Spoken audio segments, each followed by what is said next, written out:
दोस्तों सबसे पहले आप सबको मेरा सादर प्रणाम। मैं लक्ष्मी बिष्ट दुर्गा जिला चौथा तल्ला नागपुर क्षेत्र से एक छोटा सा गाँव बचने से। तो मेरी वीडियो की स्टार्टिंग हो रही है अभी 4:30 बजे से। स्वागत है आपका मेरी आज की नई ब्लॉग में।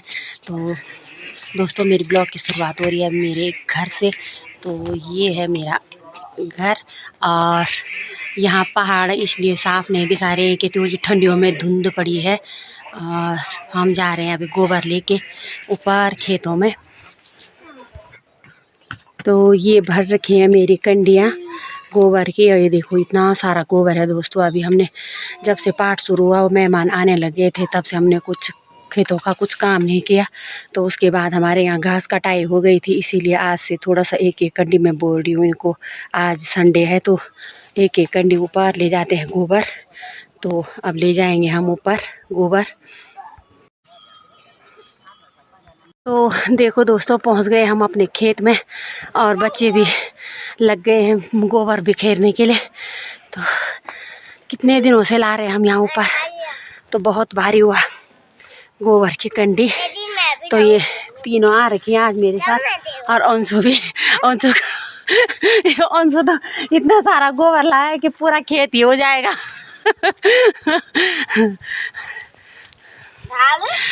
तो अभी ये देखो आजकल मौसम ऐसा हो रखा है, हल्के हल्के बादल भी छाए हुए आसमान पे।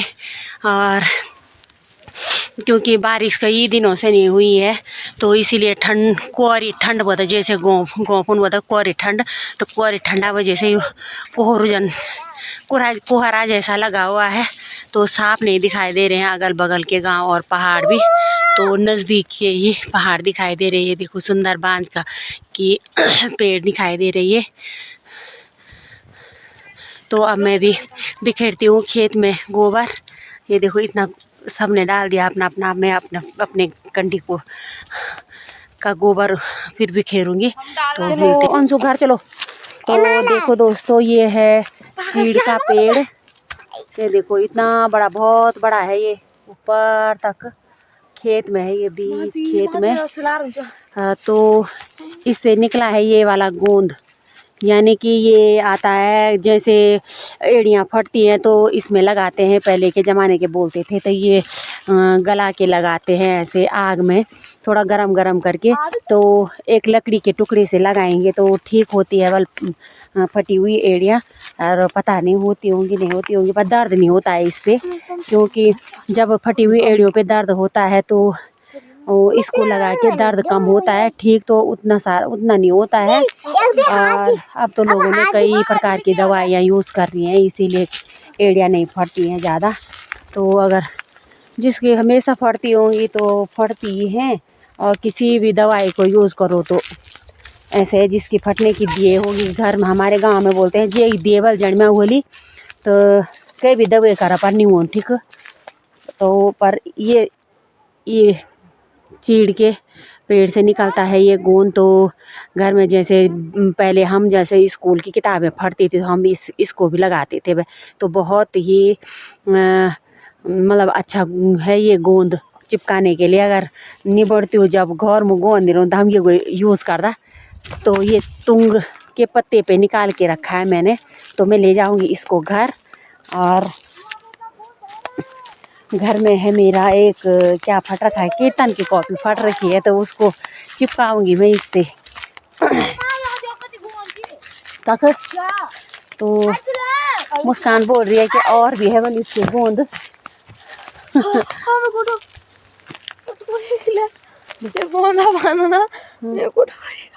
तो ले जाएंगे हम इसको घर, क्योंकि काम है इसका घर में।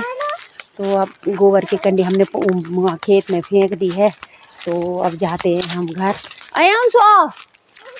बेटा तो ये देखो दोस्तों बारिश ना आने के कारण ये देखो लोगों ने खेत भी नहीं बो रखे हैं, किसी ने हाथ भी नहीं लगा रखा है। और हमारा लगा रखा तो क्या करना, हमने उस हल कर लगा के, क्योंकि बारिश के कारण कुछ नहीं जम रखा है। थोड़ा थोड़ा गेहूँ के वो आ रखे हैं कीस जैसे ऊपर। तो क्या करना है उनका आके, जब उन्होंने उन पे कुछ होना ही नहीं है बिना बारिश के, क्योंकि बिना बारिश के यहाँ खेती में कुछ नहीं होता है।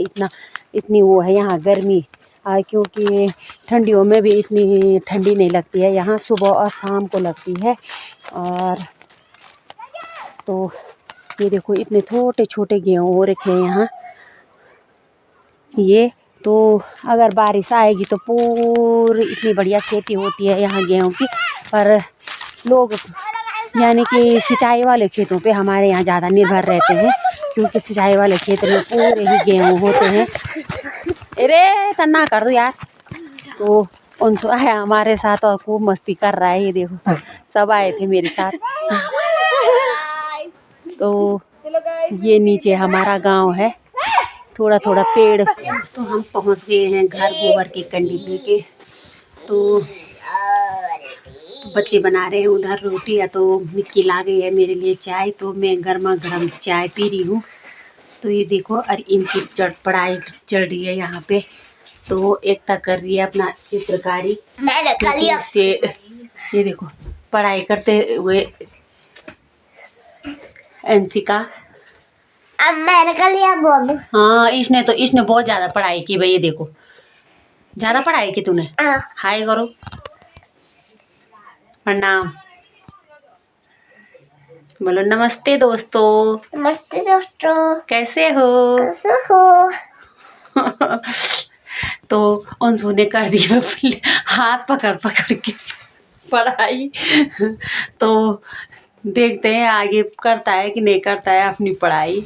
तो इसके पता नहीं कैसी होगी इसकी पढ़ाई। बोलता हाथ पकड़ के लिखाओ मुझे।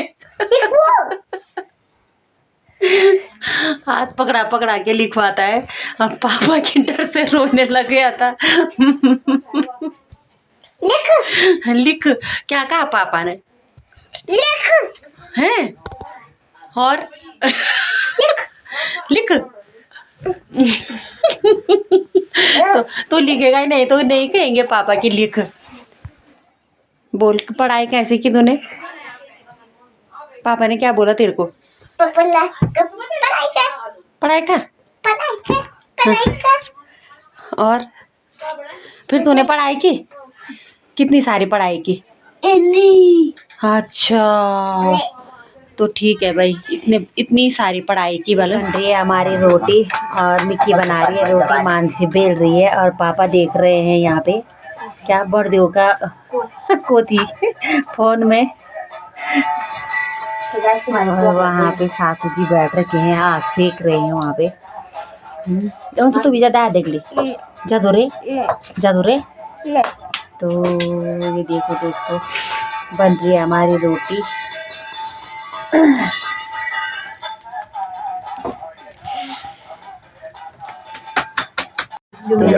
आग की रोटियां फूल रही हैं, गर्मा गर्म रोटियां। अभी तो खाना अभी दिवे नहीं लगा टेपा बन कान का गए। तो ठंडियों में आग में बनाने का अलग ही मजा है दोस्तों। बांझ की लकड़ियाँ ये सारी, और ये देखो कितने बड़े बड़े अंगार हो रखे हैं। वो कोयले बोलते हैं गाइस इनको। हाँ अंगार या कोयले, जो अलग अलग भाषा में बोलो करे। तो ये बन रही है अभी गेहूँ की रोटियाँ। आजकल हमारे मंडुए का आटा ख़त्म हो गया है, तो टाइम नहीं मिल रहा है आजकल हमारे घास की कटाई, इसीलिए टाइम नहीं मिल रहा है को मंडुआ साफ करने का। तो इसीलिए मंडुए की रोटी नहीं बना रहे हम। तो आजकल चलेगी गेहूँ की रोटी। तो देखेंगे बाद में कि मंडुआ कब तक पिस के आता है। देखो दोस्तों हम आ गए हैं रोटी खा के ऊपर, और ये अंशु सो गया है और अंशी ये है यहाँ पे। तो अंशी देख रही है अपना फेवरेट मूवी, क्योंकि आजकल नया मूवी आ रखा, वो क्या बोलते हैं कार्टून आ रखा है, तारक मेहता का छोटा चश्मा। तो एक से एक कार्टून आ रहे हैं टीवी पे। आजकल ही किया इन्होंने ये टीवी ठीक, क्योंकि साल भर से बंद ही पड़ी थी हमारी टीवी। तो थोड़ा सा जुगाड़ कर रखा है देखने के लिए। तो ये भी सोने की तैयारी में है। तो हम अंशी और मैं देखेंगे तारक मेहता का छोटा चश्मा। तो मैं अपनी वीडियो की एंडिंग यहीं पे करती हूँ। वीडियो अच्छी लगी तो शेयर कीजिएगा अपने दोस्तों के साथ और कमेंट कीजिए। नए साथी हो तो सब्सक्राइब करना ना भूलिए। तो भगवान तुंगेश्वर आप साहब के हर में राजी खुशी से रखे और माँ चंडिका का आशीर्वाद हमेशा आपके और मेरे साथ बना रहे। तो मिलते हैं अगली नई ब्लॉग में। तो तब तक के लिए नमस्ते।